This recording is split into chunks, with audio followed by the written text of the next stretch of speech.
to just hit the record button, folks. Yeah. And Yeah. now I got something on my screen that says this meeting is being recorded by the host or a participant, and I have to push a button that says, got it. Oh, okay. Do that. So there it went. I pushed the button. I got it. Okay. We should be in good shape then. Yeah, let's go. Welcome once again to Talking Small Press Comics with Steve Keeter over here and Larned Justin. So we've got, once again, quite a few comics to talk about. More than we bargained for. Yeah. In fact, more than we're going to be able to show you. Yeah. And yeah. So we got a bunch. So let's start with something really unusual. And it's this little comic called Cthulhu Saves. Now, if you're familiar with these kind of things, you may know about chick tracts. Chick tracts are religious tracts. Religious tracts that are in a comic book form. Yeah. And I found them in restaurants and all kinds of places. You used to find them everywhere. I used to find them in telephone booths and stuff. Back when they had telephone booths. Yeah. And so this is by Donn Davis, and he decided to do a little satire, which is what this is. It's a satire of the chick tracts, and it's really well done. It's great artwork, really neat artwork. There's some gross stuff in it somewhere. Ooh, look at that panel. That's gross, man. Some funny lines in here. And I don't think he's trying to be malicious or anything like that. I think he's just having some fun. Yeah, I don't think so either. It's a satire on a religious tract. It looks like a religious tract. It's a satire of a way to produce a religious tract. You know what I mean? He's not making fun of the religion. He's making fun of the way it's done. Right. And it is funny. A great Cthulhu, the monster god who is sleeping beneath the ocean, who's one day is going to awaken and lead the elder gods to take over the entire planet. So it's a good idea to join the cult. Apparently. Yeah, you've got to join the cult, or else you'll die. But you know what? Anyway, but what the heck? The other thing is that Cthulhu is actually an H.P. Lovecraft character. That's right. There's a whole book about Cthulhu. So, Lovecraft, and I must admit, I'm not familiar with it because I've never read H.P. Lovecraft, but I think I'm going to. And the reason is our next comic, which is by Adam Rodriguez. Yeah, before you get in, I just do want to say that I did read Cthulhu, and it's called the Cthulhu Mythos, the entire world that H.P. Lovecraft. I did read Lovecraft. The entire world that he created is a fantastic world with monster creatures. It's not just Cthulhu, but there's other gods who come to Earth at certain times. Yog Sothoth and other gods. You go back through the history. There's not been a really lot of great Cthulhu mythos movies that have made, but some of them are quite interesting.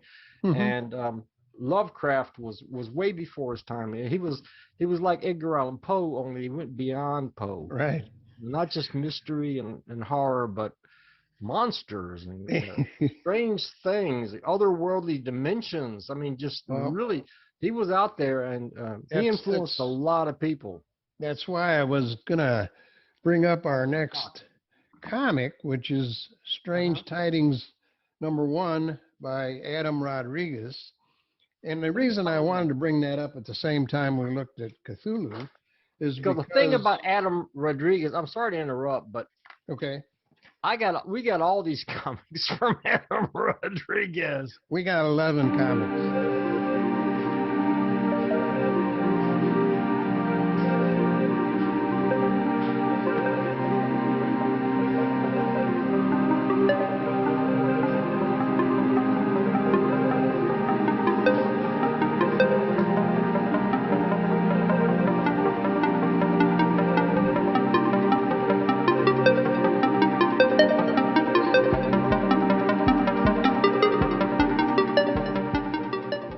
knows we're not going to review every lot one. of them. We can't. We did get 11. Yeah. So. And you'll see Go ahead, them. Larned. You'll see them when I edit the video, because I've already filmed the 11 on the floor. So it's going to be in the edited version of this. But anyway, I what read I every single one of them. I read every Adam is single one of influenced these. by H.P. Lovecraft also. Definitely. And one of his stories is the Mountains of Madness.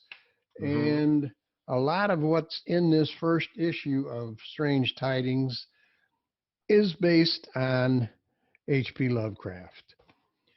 Yeah. Now, Adam has been doing, from what I understand, he's been an artist for 30 years, but he recently started comics. Now, these are very loose, very sketchy. Santa Claus is here in this H.P. Lovecraft. Yeah, he delves into several realms, not just Santa Claus, but also. Oh yeah, I know. Yeah. But what you have to understand is Santa he Claus hasn't and been Cthulhu. doing it very long. So his first works are extremely sketchy, and the stories are extremely strange, but they're fun. And then when you look a little farther in, if you got number 1 of Day of the Anarch, this is a newer comic than Strange Tidings. And you can see that he's tightened up. Right. His artwork has come along. Yeah, his artwork has tightened up quite a bit. In a very short time. Yeah. In a very short time. Well, I think he's getting better. I don't know. I know this is 2022, but I don't know when Strange Tidings was done. Maybe a year before or two. But look at it's crazy. He's got so much stuff from so many different dimensions. Right. Because he's got like the Frankenstein monster here on this one. This is Strange Tidings number what? What is that? Well, the one I'm looking at is number 1. Oh, that's number 3. Merlin, the magician. Yeah. And Sir Lancelot appears in the story, but as sort of a ghoul. Yeah. And again, Santa Claus is a great hero, and he just mixes all this stuff up. And there's this is number 1 of Day of the Anarch. There's about 3 more of those. Then he has another one called Tales to Terrify. Oh, that one's really scary. Tales to Terrify. And once again, strange creatures. Yep. But he sent us 11 books. So, that was pretty great. And the other thing I wanted to mention about him is you need to get the book and then go to his website. It is wild. He's an artist, so he's got all kinds of paintings on the website. He's got videos that they've done on the website. He's got all kinds of things. He sells all kinds of merchandise you can buy. So he's really an entrepreneur and knows how to get himself noticed. Yeah, he definitely did. Look at this one. Pinocchio and Mr. Hyde. There's only one of those. We only got one. We got Pinocchio so far. Pinocchio, who's been turned into a boy. If you remember the end of Pinocchio, Pinocchio was a real boy.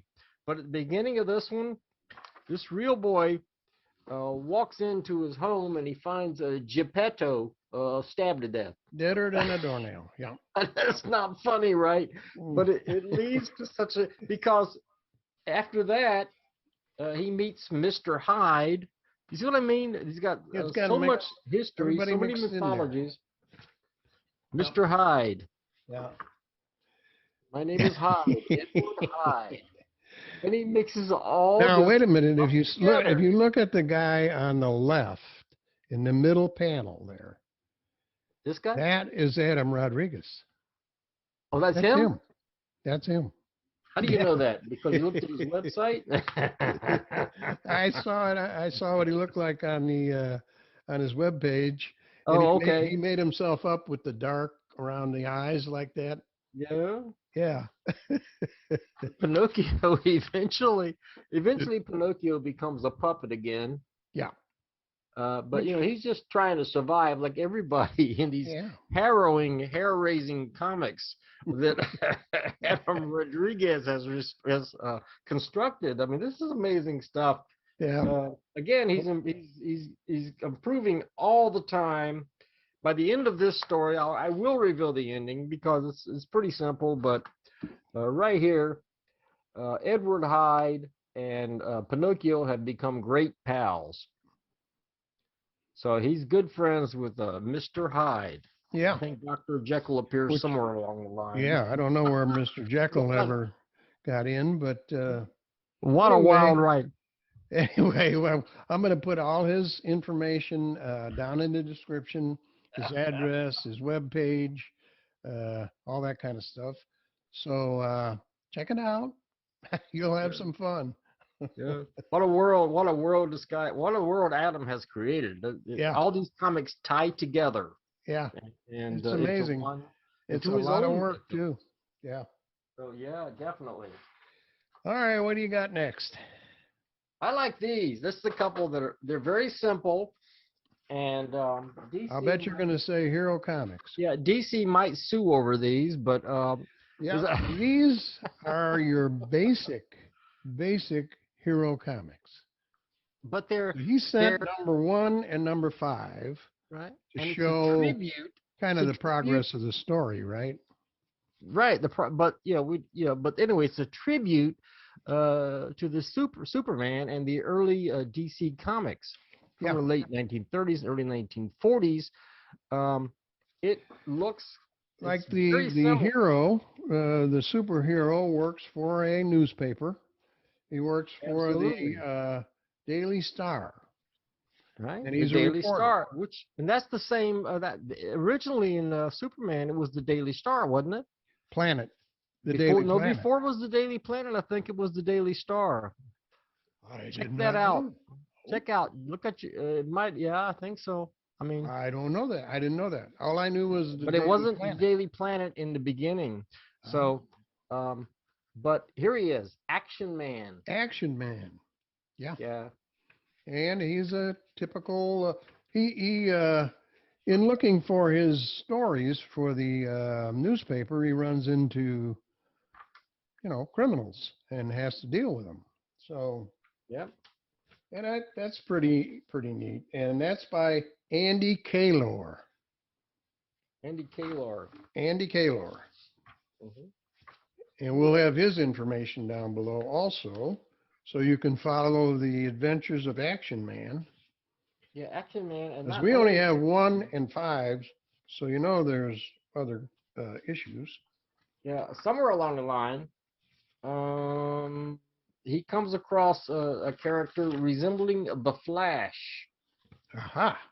Yeah. The original Flash, not the Barry Allen Flash. And what is he called? I read this 2 nights ago, so I'm forgetting. But he's got a character that resembles the original Flash with the helmet and everything. He also has instructions in here on how to draw a superhero. Right there. There you go. Right there. So you can draw your own superheroes. As simple as it gets, but it makes sense. One thing leads to another and another. Mm-hmm. Until you have a fully delineated character portrayal. Now, it may take you a little while to get in this area to do something like this, but you got to start over here. I can't get my fingers in the right place. You start here, you wind up here when you practice enough. Yeah. So, anyway. Pictures of this flashlight characters. Oh, here it is. And this was in issue number 1. He gave a preview, and it is Captain Speed. Captain Speed, who looks a lot like the Flash, yes. The original Flash, Jay Garrick, the Justice Society Flash. There he is, Captain Speed, with no apologies whatsoever to DC or anybody else.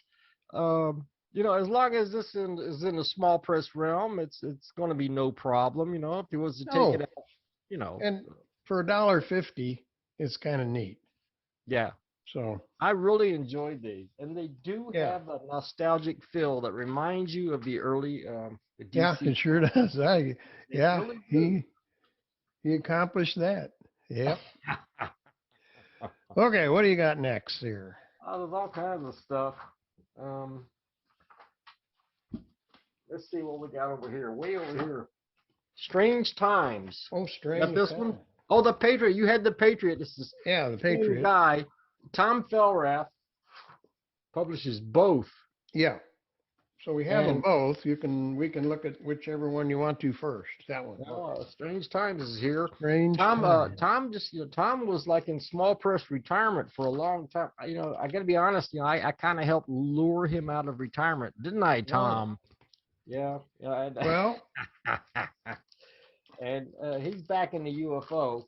And good old, if you know Alan Groening, he does the artwork. Yeah, look at that. Tom. And his stuff. That's a splash page right in the beginning that Alan did. And he's always met Alan Groening at the San Diego Con a number of years ago. Yeah.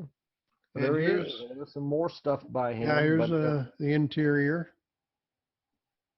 Alan Groening. Alan's been doing comics a long time. So here, and I read this, like I say, 2 nights ago. I've been working a lot. It's hard to find time just to read comics. Yeah. One good thing. That's your job, is to read comics. It is. It's my job. Yeah. There's a lot of action here. Oh, this is the one where the guy's always running and running and running. He's running all, yeah. Yeah, you're wore out by the time you finish reading this, because this guy runs through the entire story. He's captured in like a time loop or something. And he just keeps running, and it like never is. It's like a Twilight Zone episode. Oh, it'll never end, because look at here. He winds up, if I can get them, in a maze at the end. In a maze. He's in a big maze, so he's still running. Stuck in a maze. Yeah. Story and script, by Tom Fellrath, art and lettering by Alan Groening, and this is this just boggles your mind. Strange Times indeed. Yeah. Highly recommended. Look at that cover. Is that Alan Who did that cover? I don't know, unless it says in here. Maybe I didn't catch it. He did the cover. Alan did that cover. It's in a slightly different style. Yeah, I don't know if Alan did that cover or not. It might say here, but I don't see it. It does say it. It's right on the inside cover. Cover and pinup artwork, Alan Groening. Oh, it does say right here. Yeah, looking right at it. Right there. So he did do that cover. So yeah, and pretty cool. He's a distinctive artist. Always enjoy his stuff. It's always really gritty, and this time it's kind of gritty and cartoony at the same time. Yeah. So. Got this guy. Take that, zap. So, he can be funny and cartoony, and he can be gritty and dark at the same time. Great artist. Yeah. One we really appreciate. Well, the other one that Alan Sissom sent us was the Patriot. Now, you heard the saying, you can't tell a book by its cover, right? Well, these guys might look like superheroes to you on the cover.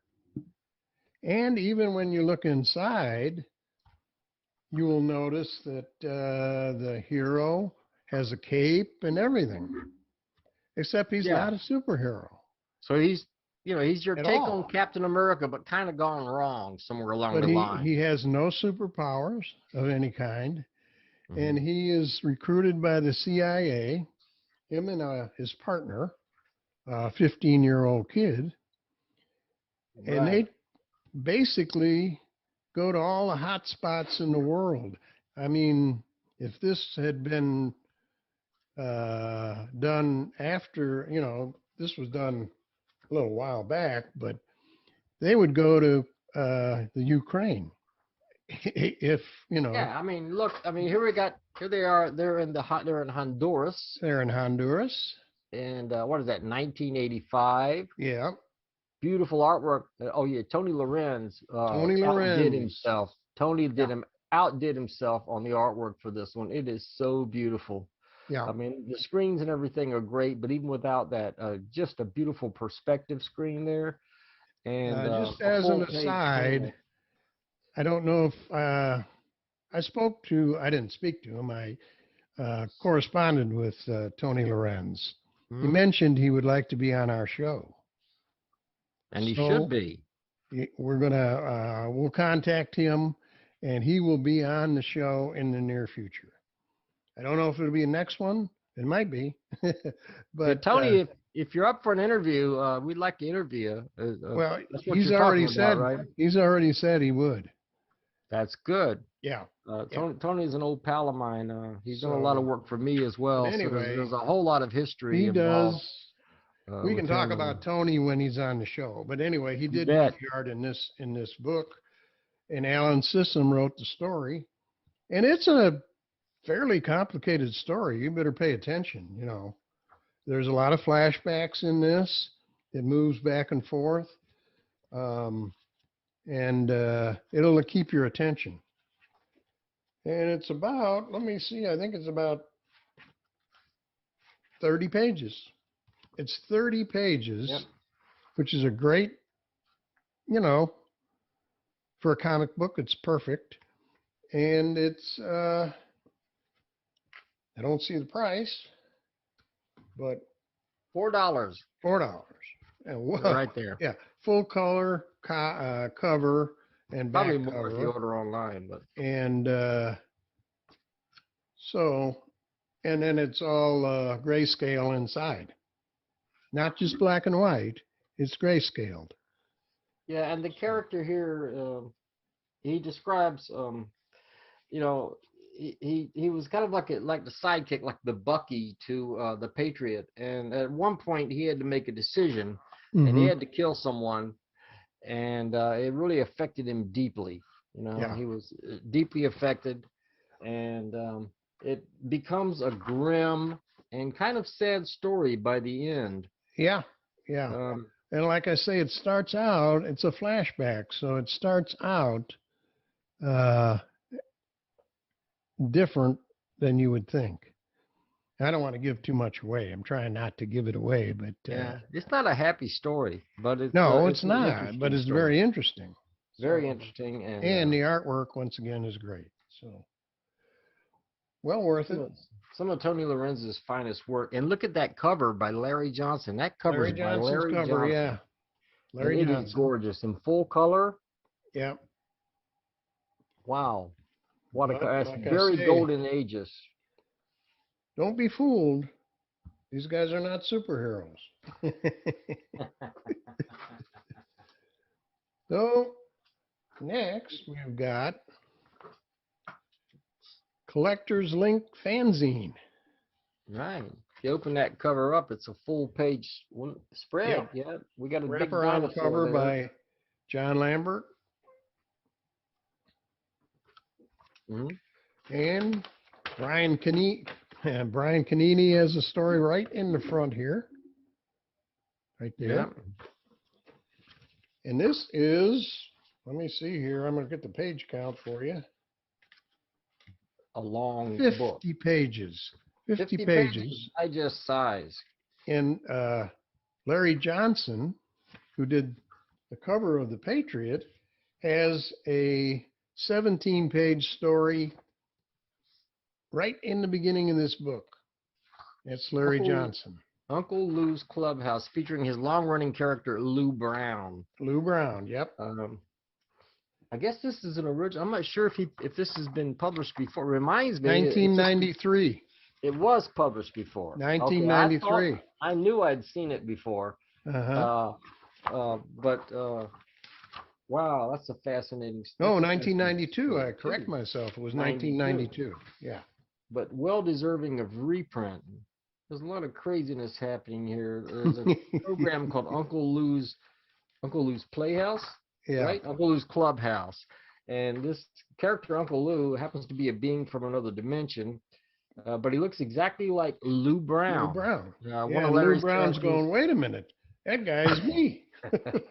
And the people who run that network, these programs are coming to them from another world, and they don't even know it. They don't know where they're coming from, but they want to promote the program because it's really popular among children, little kids. Yeah. And once they find out this guy Lou Brown looks like the character in the story, they enlist him to do some publicity.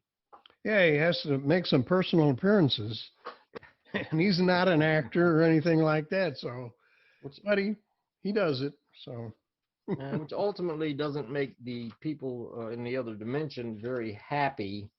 At one point, we have Lou Brown here, tied up, meeting the alien guy who looks exactly like him. So, yeah.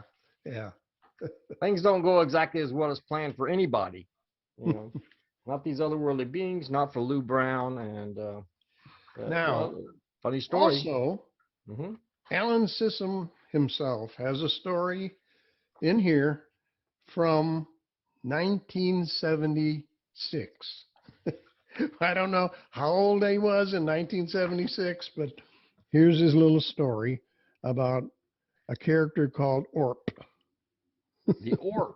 Orp. Did it when he was in junior high school, it says. Yeah. And looks like this is reproduced from the pencils. I think maybe it was never inked. Maybe it's just pencil. Yeah, it looks hard like, to tell. Like the pencils, yeah. I think it's pencil. But yeah, and it's a 3 or 4 page story in here. Little fur ball of a guy with big eyes and feet. The Orp. The Orp. Yeah, but it kind of shows you this. When was this done? Like back 76 in the 70s. And Alan was already talented, but he was already had a distinctive cartoony style. And this is some wild and zany stuff. Even if my world decide to conquer Earth, he says, I doubt that there would be room for my people. You have to read, and it's actually a continued story, so I don't know if it went on from there or what happened. But if not, Alan, you ought to revive this character because I want to know what happens next. And also another thing in here is an interview with John Lambert. John Lambert, yeah. Yeah, the guy that did the wraparound cover. Jim Maine. Yeah, Jim Maine interviews him. Yeah. So that's interesting reading. Jim has been doing some interviews lately, and Jim's guy has been around since way back, and maybe we ought to interview him too. Jim, you up for that? We should talk to you sometime as well. Jim even did he interview me? Somebody interviewed me. Alan Freeman interviewed me. I know that much, and I interviewed Al. Never mind, that's history. But Jim deserves to be interviewed. Okay, we shared a room in the Chicago Comic Convention way back in 1986 or 87. It was like us and 12 other guys, a whole bunch of us guys at this convention, and we had a blast. Yeah, I met Jim at Space in Columbus, Ohio, one year, and so I have met him. But yeah, he'd be a great interview. He does so many books that he could talk forever on them. Yeah. Another one of the most prolific people, like Larry Johnson. Only Jim's not an artist. He's a publisher, and he publishes like crazy. And he's done a lot of great stuff in the science fiction realm, the comics realm, and, collectibles and collectors. He's into that. And so... one more thing in this book is the Xenology report that you might be interested in. I saw that one. It's got, reviews of different zines and things like that. So a lot in this book, like I said, 50 pages. So, and the price on this is $6 from Alan Sissom, and his information will be in the description. Down below me in the description. And a letter column in the back. And a letter column. Yeah. There's so Larry a little bit of everything. And others. Larry Tish. Tish has a few scenes in here too, I think, somewhere. If not in here, then it was in one of the other ones. But I know I saw some work by Larry Tisch just recently in one of the books. It might not be in this one. But just, oh yeah, it's in this one. It's in this one. Here he is. Yeah. With that, that distinct stick figures, but is a Iron Man. So Spider-Man and Batman and just zany stuff. So he's in there too somewhere. I know I saw him somewhere. So yeah, that's the just about everything we have at this point. That's what we have for this week. But you can always send us stuff. Unfortunately, you have to send Steve one and me one. So, but we have been getting about 100 views per video, and I think that's pretty good. They're for increasing a niche, which is what small press is. So, people are looking at that and saying, I didn't know Adam Rodriguez, and he saw us on our videos and said, oh, I'll send those guys some books. So yeah, so it's people are getting more and more interested in having their zines reviewed, and we're interested in seeing what you have to publish, and promoting small press. It's a pleasure, it's an honor, and we're glad to see so many creative people, younger creative people as well, coming up. Because I'm an old geezer. I've been around for a long time doing this stuff. But I will mention I do have a new one. You didn't get this one yet, did you? No, I did not get that. Well, you're one of the first people on the list. This is the Beacon. Well, I certainly should be.